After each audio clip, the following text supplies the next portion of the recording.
Hello, everybody. Welcome to this Facebook Live from Handel Group Life Coaching. I am Laurie Gerber, head coach of Handel Group Life Coaching, welcoming you. This is Jill Alban. Am I saying it right? Yes. Hi. This is my Jill. I don't usually call her by her last name. So excited to have you here today, Jill. Just so everybody gets the lay of the land, today we are talking about what does it mean to design your life? What is Design Your Life? What is the Design Your Life weekend? What the heck are we doing over here at the Handel Group? And I have specifically asked Jill to come on, not because she's our director of marketing and does all things marketing and partnerships for Handel Group, not because she is almost about to be a coach. Like how close are we? What's the assignment that's still left? There's one. I'm presenting to Will on Friday. Just the thesis. Amazing. Yep. Oh my gosh. So actually, I know. I can't believe it. Just a final presentation. So anyway, those are not the reasons. The reason is because she herself went through the Design Your Life weekend, and I'm going to tell you my experience of, 15 years of being involved in Handel Method, but Jill's going to give you a little more of a fresh idea of what it's like to go through such a weekend. We're so excited, folks. We actually thought that we were never, ever going to do Design Your Life weekends again, but we had so much fun last year at Kripalu, and now we are partnering with Omega, which is just 90 minutes from New York City, and another beautiful, beautiful retreat center where we get to do this workshop. So it's back. It's back again, and we want to talk about it. So Jill's going to give you a little bit of sense of her story, which has a lot to do with, you want to tease what? Yeah. The Design Your Life weekend was my very first toe in the water foray into the Handel Group and the Handel Method. It came recommended from a friend, and she was like, I just think you're really going to dig this. You should check this out. So I signed up for a DYL weekend about 2.5 years ago, and I'll speak more to the details, but over the course of the 2 days, basically went in with one perspective and walked out 2 days later with a whole new one. So it really was I remember you actually very clearly as being somebody who with such a combination of openness and closeness at the same time. Yes. It was a really interesting juxtaposition. You were like, I love this. I'm learning so much. But it was like, but don't touch that area. Yeah. Don't put that under the microscope. Yeah. It's so great. And everybody probably already knows, if you're tuned into Handel Group, that we have a very unique perspective on lying and truth telling. We go a little further than most people go in those topics. So that's what Jill will be sharing with you. Now, for those of you who don't know me, I go back to the beginning of Handel Group. And I came to Handel Group because life looked very good on paper for me. This was late 20s, early 30s, had 2 kids, cute husband, not too overweight, worked for myself, got to make my own schedule, work in my pajamas and all this. I really should have been happy. I checked a lot of the important boxes, and I was not happy. And I looked over at my friend Lauren Handel Zander. That is her maiden name, Handel. That's what the company is named after. And she had a very similar looking life, but she was buoyant. She was happy. All the dots were connecting. She was bouncing around. She saw no conflict between her work life and her family life. She was clearly still having sex with her husband, even though she had 2 little kids. And in contrast to my life, where I was just dragging myself through my day, not inspired about my work, not proud of my body, not proud of my marriage, tanking it actually, addicted to sugar, and just in general, even though I had done all this work on myself, the therapy, the yoga, the Tai Chi, the meditation, the books, the courses, and all that. So when I saw that difference back then, I hired her. And for me, I know you've been doing this. You're talking about the change that can happen in 2 days. We didn't have the Design Your Life weekend back then. It took me about 6 months of weekly or bi-weekly coaching to work through all those different areas of life. And what Lauren did was she hit me in the heart, the head, and the body all at once. So in those other modalities, I had been inspired, I had learned things, I had taken different actions, but I had never done all 3 at the same time for the most important areas of life. So within a very short period of time, we had me sleeping in a separate bed from my children and sleeping back in the bed with my husband and quitting sugar and taking care of my body and having those difficult conversations I was avoiding and actually doing the work to figure out my career. And that was a very, very different set of circumstances than I had ever experienced in any other offering. And then fast forward to about 4 months in, that last 2 months of my time with her, we looked at my career, and lo and behold, we discovered this is where I belong, teaching this very thing that helped me so much. And one of the first things I got to do was take what I learned in those 6 months and condense it into 2 days, and to see if we could actually deliver this method in the heart, the head, and the body. Could we deliver all that in 2 days and kind of cram it together? And it turns out, yes, we can. Okay, so I'm so excited about this. Jill's going to tell you a little bit more about what that experience is like, fresh from it. And I think I will just hand it to you, Jill. But sure. Maybe start with just talking about what did you go into the weekend grappling with, concerned about, what was wrong? Yeah. Your point around me being simultaneously open and closed is so true, right? And that's really where I dug in and had to like face what I was really putting out into the world in terms of what I was showing and what I was not showing. And that really came to the surface for me over the course of the weekend. But I was sort of similar, like everything looking good on paper. Also just a feeling of, I had been in the wellness self-help space for a while, a sense of like, oh, I'll rock out this weekend, right? Like this is my jam. I'm going to be able to help others, right? Like sort of walking into it from that perspective, and really not even realizing the depths to which I was unwilling to open the hood and really look at the way some behaviors were impacting not only people around me, but myself and my own personal happiness. In particular, about 4 years prior to DYL, actually no, it was even 6 years prior to DYL, I had gone through a divorce and a subsequent remarriage in a very short period of time, and had never, so two things, had never quite fully owned my own role in both the breakup of the first marriage and the way that the second one came about, right? In terms of moving fast, and I'll talk more in detail there. But also not having like a full confidence, right? Even though I was projecting a lot of confidence. Again, if you had looked under the hood, you would have seen, like, frankly, a lot of just straight unwillingness to really look at what was darker, what was deeper, and how certain patterns of behavior were holding me stagnant and holding me in what I call a spiritual purgatory. So if you want me to explain a little bit more in detail what I mean by that, I'm happy to, or if... First, definitely explain what spiritual purgatory is, because that's something we at Handel Group throw about. So. Yeah. For me, it was when I really looked at the ideals or the values that I wanted to espouse in the world, right? I've always been like a do-gooder, worked at nonprofits, very interested in environmental causes, like interested in bringing and cultivating peace in the world and helping people and fixing things. Yeah. But didn't realize the way in which I was treating people, especially those close to me, and the way my inner dialogue was creating those relationships and maintaining certain storylines around those relationships. I was not being caring. I was not being forthright. I wanted to look good. So if I were in situations where I was fearful that I wouldn't look good, right, I would manipulate information or perhaps have a persona going. Like I was very much someone who would tell one story to someone and maybe tell just a slightly different version to somebody else, right? So I can understand how that would make you feel disconnected from yourself and maybe disconnected in general, but any particular negative impacts on areas of your life that you could point to?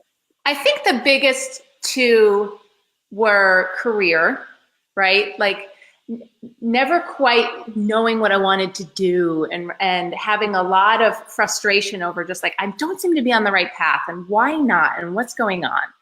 I love that you're tying that to honesty and truth telling and really taking care of your relationships, because people often come to Handel, right, and Design Your Life Weekend confused about their career, and they really think that someone's going to teach them like some tips and tricks to like prioritizing important things. Right. And that's all good. But turns out that if you've been lying or hiding or not telling your whole truth in your relationships, you don't know what you really think and feel about things that are as important as career. So I love that. Yeah. And then secondly, and building off of that, was my relationship to myself. And I was not behaving in such a way that I was cultivating an atmosphere of trust for myself, of trust in my own word, right, of trust that I say I want something, I say I can do something, and I will do it. Because I knew deep down that actually I was holding up a little bit of a puppet show and manipulating and moving around information, which for the most part I could manage pretty well, right? Like just like rock on. You keep everyone separate from everyone else. Yeah. Yep. Very, just very sort of savvy compartmentalization going on, right? But I would have real lows, right? Of like real self-doubt, that I had a purpose. And even. It's so connected. It's so oddly connected. Okay. And then what was your relationship with your ex and your current man? Yep. So, so the misrepresentation or the mistruth that I played in a lot around that time, right, when I walked into the Design Your Life weekend, was I was afraid to tell the full truth around, like, for example, if my second husband and I were going to a party, right? How'd you guys meet? Blah, blah, blah. I would not tell the full story, which was he and I met at a bar one evening when I was still married to my first husband. Nothing physical happened, but we flirted with each other all evening, and I thought he was, to die for. Instead, I would say something like, oh, we met at a bar, year and a half later, got together, blah, blah, blah, blah, blah. Leaving out the part about the fact that the first marriage was tanking, right? That I wasn't, at that point, in terms of the first marriage, I had a storyline going, and I was 30, right? At the 29, 30 at this time, and had a storyline going that, poor me, I'm stuck in this marriage. Like this guy, it was good, but it's not good anymore. And he's not making himself available to me, right? That mentality, that storyline, then justified behaviors like emotional infidelity, flirting, fantasizing. And by remaining in that sort of poor me dialogue in my own head, I was, yes, justifying very poor behavior, right? And also just keeping myself in the passenger seat of my own life instead of, okay, let's get in the driver's seat and really deal, right, with what's going on. At that point in my life, I didn't have those tools or the impetus or it wasn't the right time. Like I had more lessons to learn, right, which I firmly believe. I did leave my first husband and subsequently reached out to my second husband, who I had met at that bar, to see if you want to go out. Very quick, right? Very quick turnaround. Yeah. So back to DYL, right? Like, again, like fairly successful on paper, like that second marriage, really great, great friends, amazing chemistry, like good, loving partnership. But I still I carried, again, it was very deep, like some just like hidden, don't want to look under the hood shame around how the whole thing had transpired. Right. And that, and not cleaning that up was having an impact on me in those ways that I just outlined. Okay, great. Then now take us to the scene of the weekend itself. What is popping? What insights are coming? What are you learning? Yeah, there were a couple. I think number one was around your personality traits. And at Handel Group, we talk a lot about, we have the ability to design our personality. Just like, what? Do we? Huh? And again, it's this idea of being an author in your life, putting yourself in that driver's seat, really, really taking action toward where you want to be. And instead of just operating on your default system of traits, again, storylines, theories, etc. So over the course of the weekend, I think it was on the end of the first day, we're given a personality trait to evolve, right? Something that through your group work, through your work with a coach over the weekend, it comes to the forefront as like the number one trait, that's impacting you negatively. This is something everyone remembers from the design. You're like, everybody remembers the trait. Yeah. And mine was overcomplicating hider, right? Which is, that's me. Right. Yeah. AKA liar, but with my own special sauce of let's just overcomplicate and pile things over here. Yes, totally. So definitely that. And then that was directly tied again to what you referenced at the outset of this call, which is that the Handel Group really emphasizes truth-telling to a degree that I hadn't even really contemplated before. And so with your encouragement over the course of the weekend, and, you really, I want to commend Laurie for her ability to just like hold the space for both the light and the dark at once, right? Because we're really grappling with the darker sides of who we are as human beings, but to do so lightly and with humor and gently. Laurie did that really well. And there was a point, again, I think this was late in the first day, where we were encouraged in the group, like if you feel like opening up or kind of fessing or sharing around something you've been carrying around. Of course, I didn't want to go, but I just did. True consent. And I shared something fairly innocuous, but like, again, I think that example I just shared with you, which is, when I'm with my second husband and I'm meeting new people, I don't say that I was married before. Like I have my persona and my information that I share. That's really good. And it's a great example. Last designer life weekend, we had just a free for all, and people just kept trying to one up, like, "Oh, do you think that's bad? Let me tell you, I did. How many brothers could you have sex with in one day?" Right. It was really fun, and we really do. And Lauren is leading this weekend with me, so Lauren brings a whole other level of levity and humor to the dark side, where at the end you're like, why was I hiding this? Why was I ashamed of this? So I'm glad you remember that part. That is part that a lot of people, it really sticks with them, the owning of the trait, and then the freedom to actually tell and see how you're much more like everyone else than different. Yeah. And I'll never forget walking. I was, I don't live in New York, so I was staying with a friend in Brooklyn, and I got off the subway, and I remember walking to her apartment, and I felt really, really good. Yeah. Just really, really good. Our shame just keeps us so contorted and confused and unclear about things. Yeah. Nothing owns you anymore. You are right. And nobody can hurt you because you own your shit, right? You own your lives. You own that you are alive, even. You expect to be dead. Oh my God. You know that you will. You know that you will. That's one thing you can count on. Okay. So discovering the trait, owning up to your dark side, admitting you were a liar, doing it in front of other people, what did this all mean to you? So I walked out of the weekend on fire with a list of cleanups and conversations I needed to have, lies I wanted to fess to. With my second husband, I wanted to clean up with my first husband. I had other things on my list that I felt inspired to do. And at the same time, I also decided that I wanted to become a Handel Group coach. So I entered the training program. The most meaningful conversation happened really early. And so I began working one-on-one with a coach, and she really encouraged me right away. She's like, I think any lingering, lies that you have in your current marriage, let's get those cleaned up. And so that was what we chose to focus on. So I worked really closely with her to design a conversation in which I fessed 2 lies to Grant, who's my current husband. And again, it was very much of the overcomplicating hider variety of lie.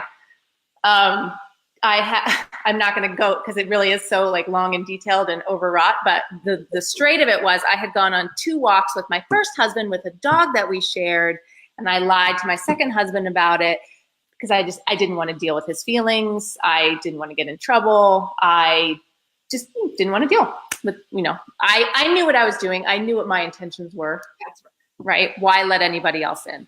Yeah.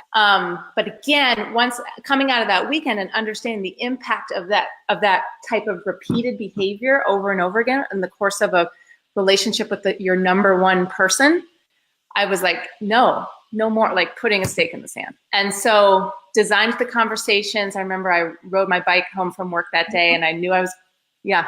What was the second thing? You said there were two things. Well, there's two walks. Oh, two walks. Sorry, I thought there was another thing. Okay, yes, 2 walks. Okay. Yeah, and it was funny because when I was working on my fest list with my coach, there was just the one walk lie, and I was like in the shower one day, and I was like, you know what? There's another one. Anyway, so yes, it's incredible. You just find them in there. Yeah. So I was like, So I, designed the conversation was freaked out. Like last thing I wanted to do was hurt him. I was scared to do it. But I've got to say, like, following this process and having someone help me write out the conversation, the steps. Don't worry, you're not alone. Yeah. And it's also the purpose, right? Like you get, I have a higher, like the purpose of keeping myself protected and keeping myself looking good and feeling like a good person is no longer my highest ideal. Right. My highest ideal is this deep intimacy I want with my husband. That's what I was like, I didn't even know my dream, much less could I align to it. Exactly. So once you start to have a dream, like, deep connection, be known for all of who I am and love for all of who I am, that would require me to first say, like, do you want to? Like, do you want to know me? Do you want to know? Yeah. Oh, yeah. Okay. Here I go. Yeah. So true. And it was probably the most beautiful conversation I've ever had, right? For so many reasons, but he was very gentle with me, completely forgave me, and also said, I'm sorry if any of my behavior put you in a position where you felt like you needed to hide. And then I asked, and it really makes me emotional, but I said,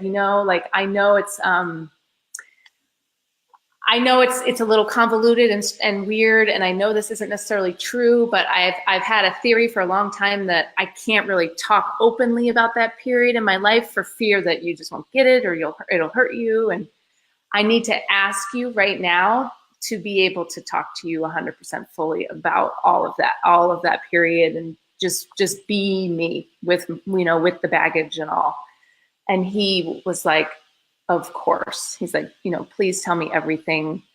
Let's do this. And I have to say, Laurie, like, our marriage was good before, but it is pretty fucking awesome. Yeah. And it really, that conversation opened us up in like a crazy way. Yeah. Congratulations and thanks. I'm really happy for that. Yeah.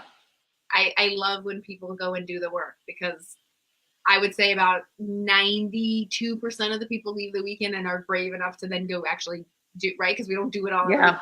Like sending you the phones during the weekend. Yeah. We teach you the roadmap. We teach you the tools. We show you how to, and then you really have to choose what you're going to do by when.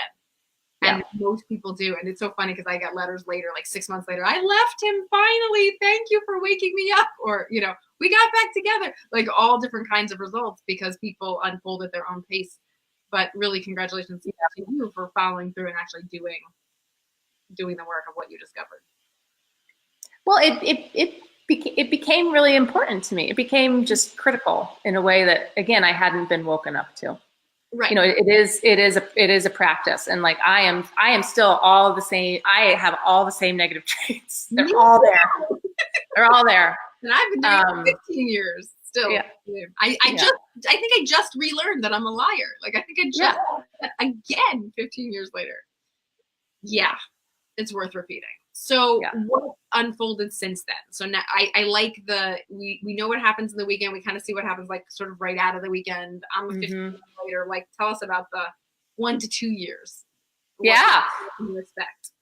Yeah. And so again, like for me, I wanted to become a coach, and I am coaching now. I have a few clients, and again, I work full time in marketing for Handel Group. But so the desired result is yes to coach and to, but at the same time, like once I started doing the work, it was like there wasn't really any other place for me to go. Like I knew that in order for me to feel that I was living up to my purpose, that cleaning up lies, both with people I had been in relationships with, but also with friends, with situations that had happened that I wasn't proud of, returning a thing I had stolen, so there was a long list that I chose to tackle and take long, on. Yet finite. Yep. Long yet finite. Yep. Yep. Just noting for those among you who go, oh, why would I ever do a weekend like that? Okay. Right. I know. Right. Yeah. Very finite. And again, like it's up to each person, right? Like I chose to become a Handel Group coach. Like that was what I chose to do. Others might have a certain level of, I really want to clean this up. This isn't as important to me. I can live with this little patch over here. That's, I believe that's not for me to say necessarily, right? Like we as coaches hold ourselves to a certain standard, but yeah. So I think in the ensuing 2.5 years, like what I have found is confidence, right? And, again, like I'm still a people pleaser, and I still want everybody to like me, and I don't want anyone to know when I make a mistake, and I don't want anyone to know when I fail, right? But being able to talk about when I do fail, because I do, and when I do lie, and when I do mess up, that's what I have found is the key for me for fulfillment, right? And there's almost like and what's really cool is what this has done for me in my ability and my capacity to create deeper relationships. Yeah. Both, with those close to us and with friends and with colleagues. And to dream bigger, Jill. Like your dream has gotten bigger. Yeah. That's what I think. Of truth telling helps a person get clear about what they want and dream bigger and connect with other human beings, obviously. So I saw all of that in you. Yeah. Amazing. Okay. And then now when people ask you at parties how you met, what do you say? Grant will often go first, right? He'll be like, well, Jill was married, which I think is actually pretty cute. Like that actually means a lot to me, that he'll own it, right? Or we'll just do it together. Like we met at a bar. I was married to somebody else. It's great. I mean, how refreshing, right?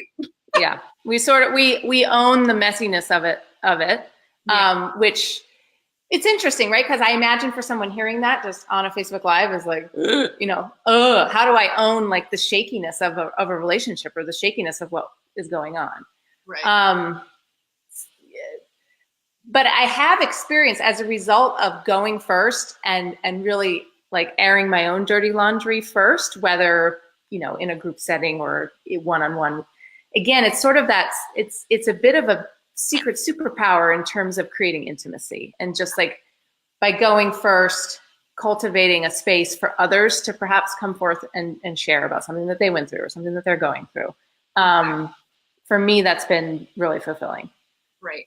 And did you ever go back to your first husband and clean all that up and sort of like, how you tell this, like everybody's on the same page? Yes. So there really is that feeling like, oh yeah, I can tell the story because I actually fixed it. Yes. I actually owned it, fixed it, took care of everybody in it. So, so it doesn't own me anymore. It really doesn't. Yeah. Yeah. And that's huge. That's huge. I hope people listen to the whole Facebook Live so they hear that punchline. Because otherwise you are just, potentially just defending, and sort of gossiping, right? Like it could turn into like, oh, you got drunk and passed out, I got drunk and passed out, versus a responsible owning of something that's actually makes your life a teaching and an inspiration to other people. But if you have to clean it up, it wouldn't quite have the same potency, I don't think. And that conversation too, I think the biggest thing that I had to apologize to my first husband was, again, that storyline of poor me that I had carried along for a while and made him the bad guy. We all spend a good amount of time in the victim mode, Jill, I think, before we are willing to just kind of put on our big girl panties and own we're the author of it. Yeah. Nothing to do with it, and that actually is good news. Yeah. Okay, we've got to wrap up, though. I could go on and on. I'm so excited, folks, about getting to do DYL weekend again. Doing it with Lauren, I must say, it's priceless. There's just no comparison. There's nothing like it. There's nobody like her. If you have never been in Lauren Handel Zander's presence, it's worth it just for that. If you've never been to Omega, it's worth it just for that. It's beautiful. We are so happy to be their partners. they're amazing partners for something like this because you get so taken care of and you're in this beautiful nature. It's May 10th weekend. It's the perfect weather. It's the perfect nature. It's the perfect time of year, the perfect amount of time. $360, folks. When we used to do it at Handel Group, it was $1,000. So just so you know, it's also a bargain. And it's very, very easy to get yourself to this weekend. So what should they do, Jill? What should they do? They should hit the link right there. There's a link, I believe. Fabulous. Yeah. Click through, register, learn more. Yeah, come and join us. You will not be sorry. Thanks, everybody, for listening. Even if you're just listening to hear what Design Your Life is and what it's all about, we adore you. See you next time. Jill, thank you for your vulnerability and honesty. Thank you, Laurie. Thank you for having me. Bye. Everybody.